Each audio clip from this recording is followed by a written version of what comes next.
Lori, welcome to the show. Thank you. For those people who are watching for the first time, what is this all about? Well, it's really a show about kind of as it says, uncorked. It's about talking about things that may be from within the walls of your spiritual center, whether that's a church, a synagogue, wherever it is. It's a knee at home. We're kind of peeling some of those layers back and almost talking about things, Lori, that sometimes we wouldn't really discuss. Is that fair to say? Sure, absolutely. I love that that we're uncorking it. Yeah. That we're looking at everything and using it all, not just, we're not containing it. There's no container. Let's just get rid of the walls. Yeah. And dive in. Well, like as an example, last time we were on, we spoke about vulnerability. And a lot of times, I mean, I can think of the decades, not that many decades, but decades of being on this planet Earth and I'm going to say in a religious environment. And vulnerability, it didn't feel like that was something that was ever discussed, and the value. For those that missed that, and I want you to go back and check that out if you haven't seen that, but give us kind of that 30,000 foot view of what we were talking about, or what you were talking about when it came to vulnerability there. Well, what I was saying is it's your ability to be vulnerable that leads you to everything good in life.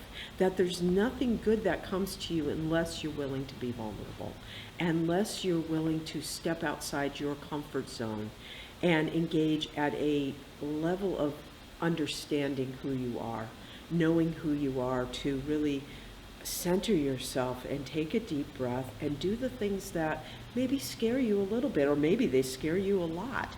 But if you step beyond that fear, if you lean into it, you might find out it's not as solid as you think it is. And on the other side of that is everything good and wonderful. Think about it. Imagine the first time you said, I love you to somebody, and you went first. Was that vulnerable? Absolutely. That's a scary moment. What if they don't say it back? So once you step up and you do it, what if they do say it back? And then you're off on this amazing relationship journey. That comes up at no matter what area of life you're looking at. It's that moving beyond our self-imposed fears, the things that we think are scary, and it gives us strength when we do that. It's like building a muscle. Every time you do it, you get a little bit stronger, you get a little bit more confident, and you start to see, wow, that fear is a good thing, because when I go beyond it, there's all this wonderful stuff. It's like opening a curtain and there's all these gifts behind it, but you need to open the curtain. Well, I want to jump in there and say, first of all, I'm not going to spill the beans, because you need to go back and watch this show on vulnerability. It's right here on the YouTube channel, and it's in a playlist. It's called Spirituality Uncorked. If you want to see what being vulnerable will do and how it can literally change the direction of your life, you need to listen to Lori's story and how being vulnerable really changed that trajectory. But today Absolutely. I want to take it to the next step. Is say, we've heard this word gratitude a lot. Yes. Right. And sometimes I think it's like we take it. We're not grateful enough for the word. Yes. And how powerful it is. Well, that's what I want to talk to you. I want you to talk about today is when we talk about the word gratitude.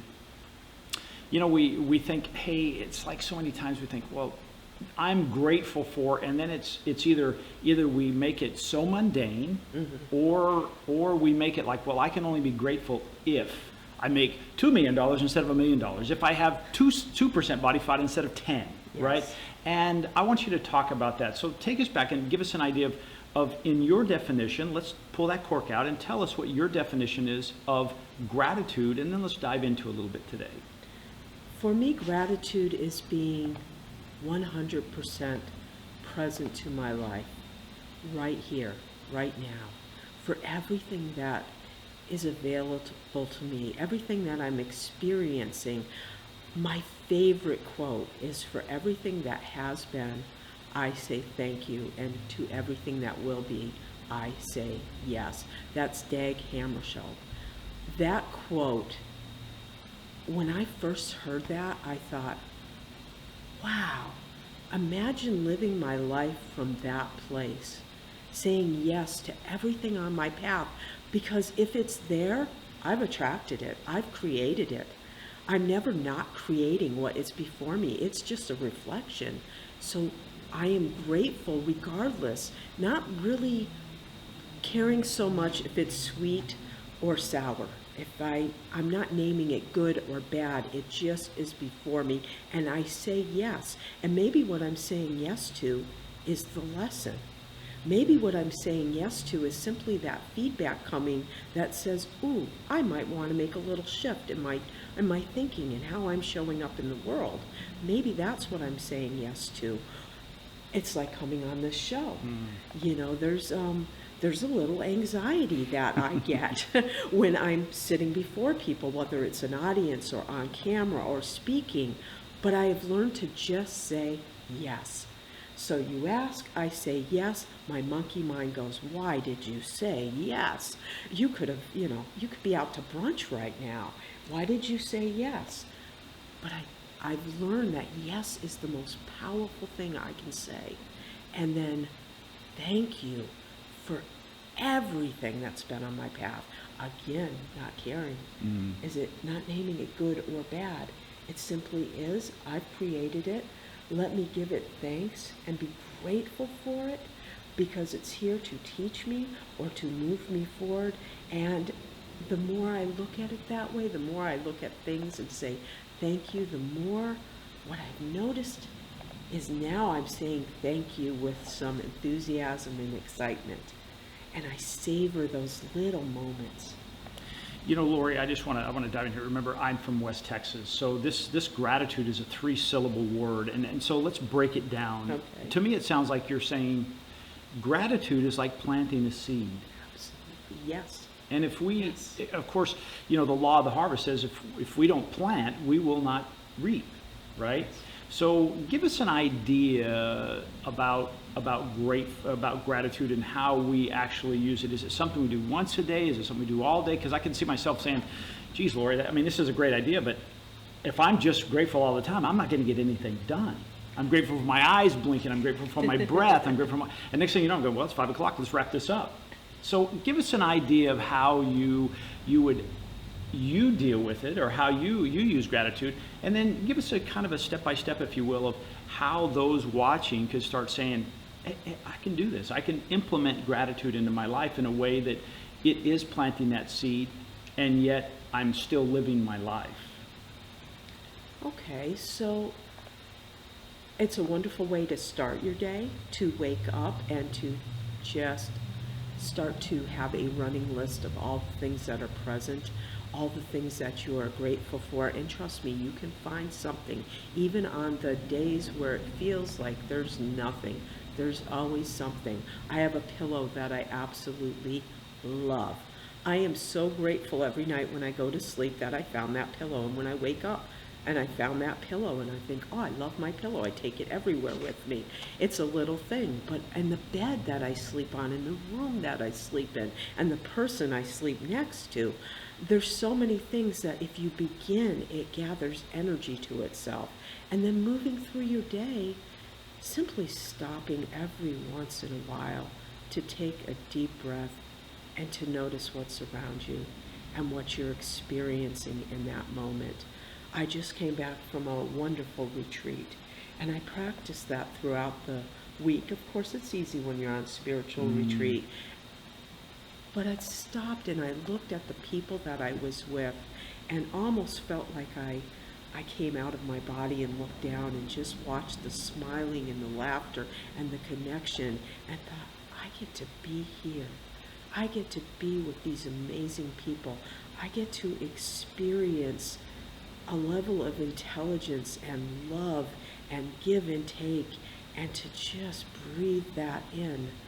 Because I think sometimes we get so busy with our daily in and out and getting this done and getting that done, and we forget to stop. Stop and smell the roses. Stop and be grateful. And breath is a wonderful way. I ask myself the question many times a day, and it really has supported my journey, and probably more so than any other question that I've asked myself. And it is, what am I noticing? what am I noticing in this moment? And when I ask that, I almost always find something amazing to be grateful for. Whether it's the friend sitting across from me having coffee, or my husband, or holding my little dog who actually purrs. Not very many dogs purr, but mine does. He moans in bliss when I am holding him. And if I breathe that in, the gratitude that overflows my heart in that moment, and that is, it's such a small thing, isn't it? Holding a pup. Yeah. But it just expands my heart in a way that is almost indescribable. But you're giving first, and I think that's the biggest thing, because there's so many people that maybe have this, as my grandma said, bass backwards. You know, I'll be happy when, I'll be happier when, you know, all these kind of things. Instead of saying, wait a minute, why don't we just be happy through gratitude now, and those things will come to us. And as you were describing this process and how it can change a life, it reminds me of like people just going through life, and it's almost like the Groundhog Day. You know, it's just over and over. It's nothing different. But it reminds me of like watching someone who will sit down and eat something, and they consume the food, but they never tasted it. And it feels like by using gratitude as you describe it, it's tasting life, every morsel, and you taste all the ingredients and all the spices of life because you recognize and you're grateful for it. Is that a fair example? It is a fair example, and I would say it's going from consuming life to savoring life. Oh, I like it. Yeah. You want to savor those moments, not miss them because you're busy, because you are consuming. To taste your food. We don't taste our food in this culture. I think we just eat it. It's hot, it's cold, you know, it's sweet, sour, whatever it is. Well, we call it fast food, right? Yes. Yeah. You Fast know, casual. yes. Fast food. And the new thing is slow food.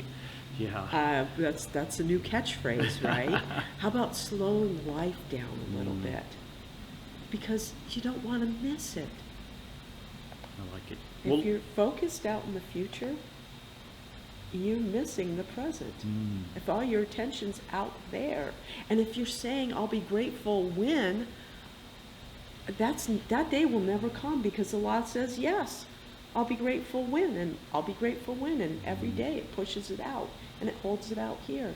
Grateful now. That's the attracting power of what you want, is to be grateful for what you have. I like that. So let me just kind of wrap this up as I'm hearing what you're saying is, okay, start out your day with some gratitude. And then throughout the day, be consciously aware and just take some moments. It's not like you have to pull the car over or say, halt the meeting, but you can say, hey, I'm grateful for this. And then maybe at the end of the day, gratitude. Yes. And you use a journal, yes? Yes. You can write down what you're grateful for. And sometimes, for me, it's not even naming it during the day, but it's that experiential of allowing my heart to connect with what's happening around me. Oh, now wait a second. You said something really interesting there, because I want to make sure our viewers don't miss this. Is you didn't write it down, but you experienced it at a different level. Is that fair to say you experienced it at an emotional level? Yes. And that's really what sinks in, is the emotional level versus just, I hate to say it, but lip service. Oh, I'm grateful for I have my bag over there.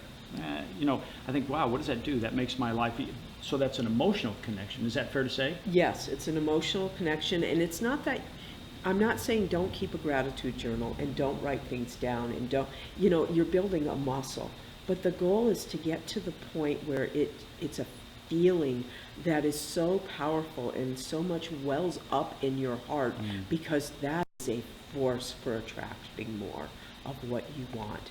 That's what attracts. Ernest Holmes said, you know, it's the feeling that gets the healing. It's the power you put into your prayer that makes it attractive, that makes you demonstrate, that has you demonstrating what you want. It's that emotional, heart-centered energy that attracts. I love it. So it's not an either or. If you're keeping a gratitude journal, keep that journal. keep writing it down. Just list 100 things you're grateful for right now, but then also connect throughout your day. Look people in the eye, the people that you love, your spouse or your friends or your dog. Just be with that person and center in that emotion.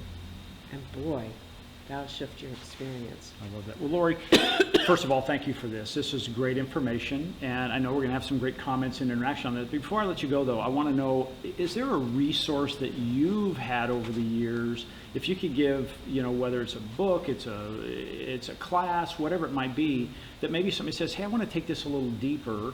Lori has pulled the scab off. Sorry about that. Pulled the scab off and said, hey, I want to know more about that. Are there any resources you'd recommend that you've used over the years that has made a difference for you? Somewhere in probably year 5 of studying Science of Mind, my ministers at the time gave me a book, and it was called The Energy of Money by Maria Nemeth. And there was a chapter on gratitude in there, but it was more about learning to shift the focus of your attention to a more interesting conversation about, to be talking about and focusing on what you actually want rather than what's not going right, and how to do that. It was a very clear step-by-step, and even though money's in the title and we would love to have more money, it really wasn't about money. It was about how to create the life that you want in a very clear and simple way. And for me, it put a glove on the hand of Science of Mind. It just fit so beautifully, and it gave me a very straightforward way to use this teaching that I hadn't had up until that point, and it stuck with me. I read it and it instantly stayed with me, and I still use it to this day. So for me, that was a major life-changing book besides the Science of Mind text. Those two together, wow. That's great. Yeah. That's great. Well, Lori, again, thank you so much for being here. And I want to thank those people that are joining us, whether it's your first time or your 10th time. But do us a favor, if you like this, make sure to click the button below and subscribe to it. And then also hit that little bell so that the next time one of these come out, we come out every Wednesday, that you'll be notified so you won't miss it. And we really appreciate if you share that. And also, if you're looking for a spiritual home and you're here in the Coachella Valley in Palm Desert area, we have the Center for Spiritual Living. We'd love for you to join us. Right now during the summer, if you're watching this, I hate to say this because I'm time stamping this video, but in the summer we have one service at 10 o'clock in the morning, but then come the fall, we have a 9 o'clock and 11, and of course you can always see it on live stream at cslpalmdesert.org, and that's on the screen now. So do us a favor, share us, and in the meantime, Lori, thank you so much for joining us. Thank you, Jeff. I'm Jeff Harrison, and Lori Savage. And we'll see you again next time on Spirituality Uncorked.